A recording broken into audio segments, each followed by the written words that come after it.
الحمد لله رب العالمين والصلاة والسلام على أشرف الأنبياء والمرسلين نبينا محمد وعلى آله وأصحابه أجمعين أما بعد.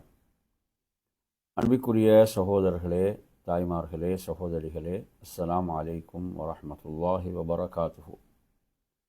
அல் குர்ஆன் கற்றுத்தருகின்ற அழகிய பிரார்த்தனைகளுள் இந்த பிரார்த்தனை 46வது அத்தியாயம் 15வது வசனம். இந்த சிறப்பான பிரார்த்தனை ரப்பி அவ்ஸிஅனி அன் அஷ்குர நிஅமதக அல்லதி அன்அம்த அலைய வஅலா வாலிதைய وأن أعمل صالحا ترضاه وأصلح لي في ذريتي إني تبت إليك وإني من المسلمين.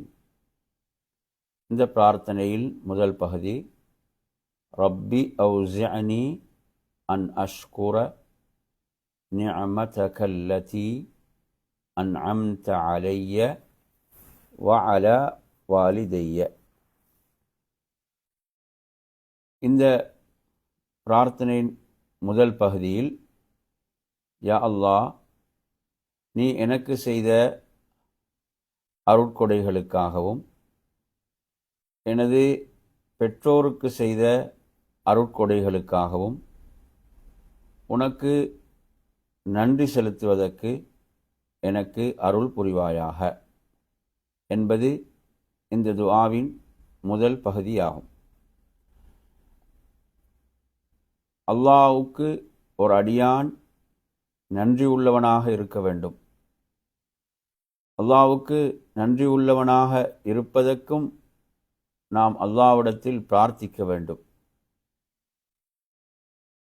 எனக்கு செய்த அருள்களுக்காக மட்டுமல்ல, எனது பெற்றோருக்கு செய்த அருள்களுக்காகவும் எனது பெற்றோர்களுக்கு செய்த அருட்கொடைகளுக்காகவும் உனக்கு நன்றி செலுத்துவதற்கு எனக்கு அருள் புரிவாயாக. எனவே அன்பிற்குரியவர்களே, குர்ஆனில் நாம் பார்க்கின்றோம், அல்லாஹ் சொல்கிறான், அனிஷ்குர்லி வலிவாலிதைக், எனக்கு நன்றி செலுத்துவீராக, இன்னும் உமது பெற்றோருக்கும் நன்றி செலுத்துவீராக. எனவே அன்பிற்குரியவர்களே, பெற்றோர் சில நேரங்களில் சில பொழுதுகளில் அல்லாஹ்வுக்கு நன்றி உடையவர்களாக இருப்பதில் குறை செய்திருந்தாலும் அதை நிவர்த்தி செய்யக்கூடியவர்களாகத்தான் பிள்ளைகள் இருக்க வேண்டும் என்று இந்த பிரார்த்தனை நமக்கு சொல்லித் தருகிறது. சில பொழுதுகளில் பெற்றோர் என்ன செய்திருப்பார்கள்? அல்லாஹ்வுக்கு நன்றியுடையோராக இருப்பதில் குறைவு செய்திருப்பார்கள். அந்த குறையை நிவர்த்தி செய்யக்கூடியவர்களாக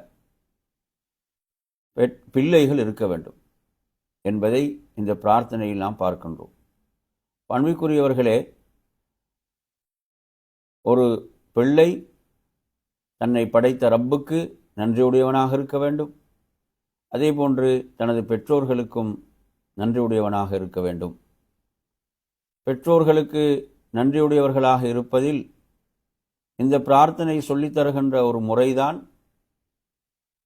பெற்றோர்களுக்கு நீ செய்த அருள்களுக்காகவும் நான் உனக்கு நன்றி செலுத்த வேண்டும். அடுத்து இந்த பிரார்த்தனையில் இரண்டாவது, வஅன் அஅமல ஸாலிஹன் தர்தாஹ், நீ பொருந்திக் கொள்ளக்கூடிய நற்செயல்களை செய்வதற்கும் எனக்கு அருள் புரிவாயாக. எனவே இபாதத்தை பொறுத்தவரையில் இபாதத், அனைவரும் இபாதத்தை செய்கிறார்கள். ஆனால் இபாதத் அனைவரிடமிருந்தும் ஏற்றுக்கொள்ளப்படுகிறதா என்ற ஒரு கேள்வி இருக்கிறது. ஏனென்றால் ஒரு இபாதத் அல்லாஹ்விடத்திலே ஒப்புக்கொள்ளப்படுவதற்கு மார்க்கம் சொன்ன நிபந்தனைகள் இருக்கின்றன.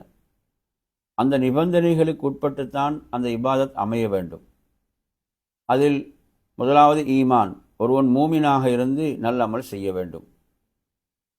அடுத்து ஒரு மூமின் செய்கின்ற அந்த அமல் இஹ்லாஸாக அல்லாஹ்வுக்காக இருக்க வேண்டும், இஹ்லாஸோடு நிறைவேற்ற வேண்டும். அடுத்து நபி வழியை பின்பற்றி அந்த அமலை நிறைவேற்ற வேண்டும். தான் விரும்பியபடி நிறைவேற்ற முடியாது, தனக்கு விருப்பமானபடி நிறைவேற்ற முடியாது. அல்லாஹ்வின் தூதர் எப்படி அதை கற்றுத்தந்தார்கள், அல்லாஹ்வின் தூதர் எப்படி நிறைவேற்றினார்கள், அவ்வாறு நிறைவேற்ற வேண்டும். நபி அவர்கள் சொன்னார்கள், சல்லு கமார ஐத்துமூனி உசல்லி, என்னை எவ்வாறு நீங்கள் தொழக் கண்டீர்களோ அவ்வாறு தொழுங்கள் என்று சொன்னார்கள். எனவே நாம் விரும்பியபடி தொழ முடியாது. எனவே நறுமையான சகோதரர்களே, நாம் செய்கின்ற அமல் அல்லாஹ்விடத்தில் பொருந்திக் கொள்ளப்பட வேண்டும். இறை பொருத்தத்தையும் இறை திருப்தியையும் பெற்றுத்தருகின்ற விதத்தில் நமது செயல்களை நாம் ஆக்கிக் கொள்ள வேண்டும். நீ பொருந்திக் கொள்ளக்கூடிய அமைப்பில், நீ ஏற்றுக்கொள்ளக்கூடிய அமைப்பில் அமல் செய்வதற்கு நீ எனக்கு அருள் புரிவாயாக என்ற இந்த பிரார்த்தனை. அடுத்து, வாஸ்லிஹலி ஃபீ துர்ரியதி, எனது சந்ததியை நீ எனக்கு சீராக்கி தருவாயாக. முக்கியமான ஒரு பிரார்த்தனை. நாம் வாழுகின்ற இந்த காலத்தில் ஃபித்னாக்கள் நிறைந்த ஒரு காலத்தில் இருக்கின்றோம். பிள்ளைகளுடைய பாதுகாப்பு என்பதெல்லாம் மிக முக்கியமான ஒரு காலத்தில் இருக்கிறோம். பிள்ளைகள் நேர்வழியில் செல்ல வேண்டும் என்பதற்காக பெற்றோர்கள் எவ்வளோ முயற்சிகளை மேற்கொள்கிறார்கள். எனவே அதில் மிக முக்கியமானதாக துஆ இருந்து கொண்டிருக்கிறது. எனவே அல்லாஹ்விடத்தில் ஒவ்வொரு தாயும் தந்தையும் பிரார்த்திக்க வேண்டும். வாஸ்லிஹ் லீ ஃபீ துர்ரியதி, எனது சந்ததியை நீ எனக்கு சீராக்கி தருவாயாக. எனவே ஒரு சந்ததி உடைய சீர்திருத்தம், பிள்ளைகளுடைய சீர்திருத்தம், அதற்கு முன்மாதிரியாக பெற்றோர்கள் திகழ வேண்டும். அடுத்து, இன்னி துபுது இலைக், நான் உன்னிடம் தௌபா செய்து மீண்டேன். எனவே தௌபா என்பது புதுப்பிக்கப்பட வேண்டும். அல்லாஹ்விடத்தில் நாம் பாவ மன்னிப்பு தேடிக்கொண்டே இருக்க வேண்டும். நாம் எப்போதும் பாவங்களிலிருந்து தூய்மையானவர்களாக இருக்க வேண்டும்.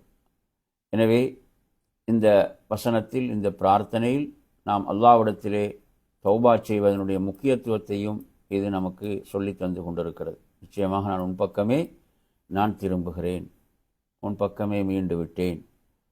வ இன்னி மினல் முஸ்லிமீன், இறுதியாக வ இன்னி மினல் முஸ்லிமீன், நான் முஸ்லீம்களில் நின்றும் உள்ள ஒருவனாக இருக்கின்றேன். இப்போ முஸ்லீம்களில் நின்றும் உள்ளவனா, முஸ்லீம் என்ற யார்? அல்லாஹ்வுக்கு கட்டுப்பட்டு வாழ்பவன், அல்லாஹுடைய கட்டளைகளுக்கு முழுமையாக அடிபணிந்து வாழ்பவன் தான் முஸ்லீம். எனவே நாம் இதை சொல்வதற்கு தகுதியுடையவர்களாக இருக்க வேண்டும். நாம் இதை சொல்வதற்கு, கூறுவதற்கு தகுதியுடையவர்களாகத்தான் வாழ்ந்து கொண்டிருக்கிறோமா என்ற கேள்வியை நாம் நம்மிடம் கேட்க வேண்டும். எனவே நறுமையான சகோதரர்களே, இந்த அழகான பிரார்த்தனை அல் குர்ஆன் நமக்கு கற்றுத்தருகின்ற ஒரு அழகிய பிரார்த்தனையாக இருக்கிறது. எனவே நாம் இந்த பிரார்த்தனையை மனனமிட்டு நமது வாழ்வில் ஓத வேண்டும். குறிப்பாக 40 வயதை அடைந்தவர்கள் இவ்வாறு ஓதுவார்கள் என்றும் அல்லாஹ் சொல்கிறான். எனவே அந்த அடிப்படையில் நாம் இந்த துஆவை, பிரார்த்தனையை மனனமிட்டு ஓதி வருவோம். ரப்பி அவ்ஸிஅனி அன் அஷ்குர நிஅமதக அல்லதி அன்அம்த அலைய வஅலா வாலிதைய வ அன் அஅமல ஸாலிஹன் தர்தாஹ் வஅஸ்லிஹ் லீ ஃபீ ذُرِّيَّتِي இன்னி துப்து இலைக்க வ இன்னி மினல் முஸ்லிமீன்.